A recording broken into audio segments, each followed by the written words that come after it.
ತಾಲೂಕಿನ ಹುಲಿಯೂರು ದುರ್ಗ ವ್ಯಾಪ್ತಿಯ ಪಿಎಚ್ ಹಳ್ಳಿ ಗ್ರಾಮದ ಕಲ್ಲು ಗಣಿಗಾರಿಕೆ ಸ್ಥಗಿತಕ್ಕೆ ಆಗ್ರಹಿಸಿ ರೈತ ಸಂಘದ ಜಿಲ್ಲಾಧ್ಯಕ್ಷ ಆನಂದ್ ಪಟೇಲ್ ಹುಲಿಕಟ್ಟೆ ನೇತೃತ್ವದಲ್ಲಿ ನೂರಾರು ಮಂದಿ ರೈತರು ಹಾಗೂ ರೈತ ಮಹಿಳೆಯರು ಬೀಸೇಗೌಡನದೊಡ್ಡಿ ಗ್ರಾಮದಲ್ಲಿ ಪ್ರತಿಭಟನೆ ನಡೆಸಿದರು. ಇದೇ ವೇಳೆ ಸ್ಥಳಕ್ಕೆ ಅಧಿಕಾರಿಗಳು ಬರುವಂತೆ ಪ್ರತಿಭಟನಾಕಾರರು ಪಟ್ಟು ಹಿಡಿದರು. ಇದೇ ವೇಳೆ ಸ್ಥಳಕ್ಕೆ ಬಂದ ತಹಶೀಲ್ದಾರ್ ಮಹಾಬಲೇಶ್ವರ್, ಅರಣ್ಯ ಇಲಾಖೆ ಅಧಿಕಾರಿ ಮಹೇಶ್ ಹಾಗೂ ಪಿಡಬ್ಲ್ಯೂ ಸಹಾಯಕ ಕಾರ್ಯಪಾಲಕ ಇಂಜಿನಿಯರ್ ಗುರುಸಿದ್ದಪ್ಪ ಮತ್ತು ಗಣಿ ಮತ್ತು ಭೂವಿಜ್ಞಾನ ಇಲಾಖೆ, ಪರಿಸರ ಇಲಾಖೆ ಅಧಿಕಾರಿಗಳನ್ನು ರೈತ ಮುಖಂಡರು ಸ್ಥಳದಲ್ಲಿ ತರಾಟೆಗೆ ತೆಗೆದುಕೊಂಡರು. ಕಳೆದ 15 ದಿನಗಳಿಂದ ರೈತ ಮಹಿಳೆಯರು ಅಹೋರಾತ್ರಿ ಧರಣಿ ನಡೆಸುತ್ತಿದ್ದರು. ತಾಲೂಕಿನ ಒಬ್ಬ ಅಧಿಕಾರಿಗಳು ಇತ್ತ ಸುಳಿದಿಲ್ಲ. ಹೋರಾಟಕ್ಕೆ ಮುಂದಾಗುವ ರೈತರ ಮೇಲೆ ರೇಪ್ ಕೇಸ್ ದಾಖಲಿಸಿದ್ದಾರೆ.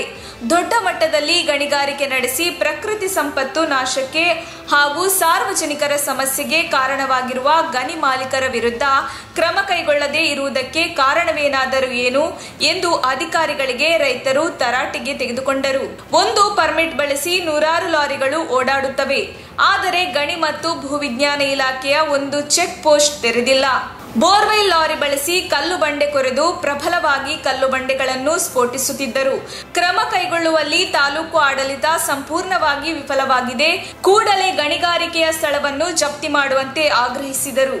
ಪ್ರತಿಭಟನೆಯಲ್ಲಿ ಜೆಡಿಎಸ್ ಮುಖಂಡ ಜಗದೀಶ್, ಕರ್ನಾಟಕ ರಾಷ್ಟ್ರ ಸಮಿತಿ ಪಕ್ಷದ ಉಪಾಧ್ಯಕ್ಷ ಲಿಂಗೇಗೌಡ, ತಾಲೂಕು ರೈತ ಸಂಘದ ಅಧ್ಯಕ್ಷ ಅನಿಲ್, ಕಾರ್ಯದರ್ಶಿ ವೆಂಕಟೇಶ್, ರಘು ಜಾಣಗೆರೆ, ಕೃಷಿ, ತೋಟಗಾರಿಕೆ, ರೇಷ್ಮೆ ಸೇರಿದಂತೆ ತಾಲೂಕು ಮಟ್ಟದ ಅಧಿಕಾರಿಗಳು ಸ್ಥಳದಲ್ಲಿ ಉಪಸ್ಥಿತರಿದ್ದರು.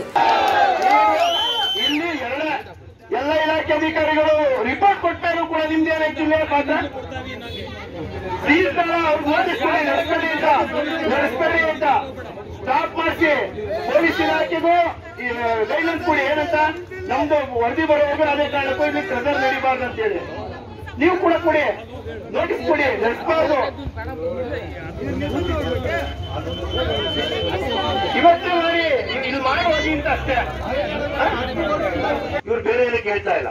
ಈಗ ದೊಡ್ಡ ಮೌತೂರ್ತವ ತರೀಕೆರೆ ತವ ನಡೀತಾ ಇದೆ. ಈಗ ರೈತರುಗಳ ಏನೊಂದು ಊರಿಂದ ಗ್ರಾಮದಿಂದ ದೂರ ಆಯ್ತು ಹೋರಾಟ ನಡ್ಕೋತಾರೆ. ಗ್ರಾಮದ ಪಕ್ಕ ಮೊದಲ ಬಾರಿ ಕೊಟ್ಟಿರೋದು ಪಿಡಬ್ಲ್ಯೂ ಇಲಾಖೆ ಏನ್ ಕೊಡ್ತು, ನಮ್ಮ ಬೆಸ್ಕಾಂ ಇಲಾಖೆ ಏನ್ ಕೊಡ್ತು ನಮಗೆ ಗೊತ್ತಿಲ್ಲ.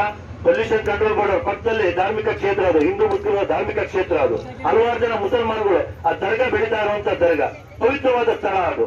ಇನ್ನು ಮುಂದೆಗಡೆ ಹಿಂದೂ ದೇವಾಲಯ ಇದೆ. ಅದು ಚೆನ್ನಾದ್ರೂ ಕೂಡ ಅದು ಯಾವ ರೀತಿ ಅನುಮತಿ ಕೊಡೋ ಗೊತ್ತಿಲ್ಲ. ಒಬ್ಬ ದೊಡ್ಡ ವ್ಯಕ್ತಿಗಳು ಅನುಮತಿ ಸಿಗುತ್ತೆ, ಯಾರೇನು ಇನ್ಫ್ಲೂಯೆನ್ಸ್ ಮಾಡೋ ಅವಶ್ಯಕತೆ ಇಲ್ಲ. ಸಣ್ಣ ಪುಟ್ಟವರು 15 ಕ್ವಿಂಟಲ್ 20 ಕ್ವಿಂಟಲ್ ಕಲ್ಲು ಹೊಡಿತಾರೆ, ಸೈಜ್ ಹೊಡಿತಾರೆ ಅಂತಂದ್ರೆ ನಿಮ್ಮ ರೆವಿನ್ಯೂ ಇಲಾಖೆ ಬೆಳಗ್ಗೆ ನೋಟಿಸ್ ಕೊಡ್ತೀರಾ, ಸ್ಟಾಪ್ ಮಾಡ್ತೀರಾ. ಇವತ್ತು ನಿಮ್ಮ ಇದು ತಗೊಳ್ಬೇಕು, ನಮ್ಮ ಪಾವಸಂದ್ರದಲ್ಲಿ ಎಷ್ಟು ಜನ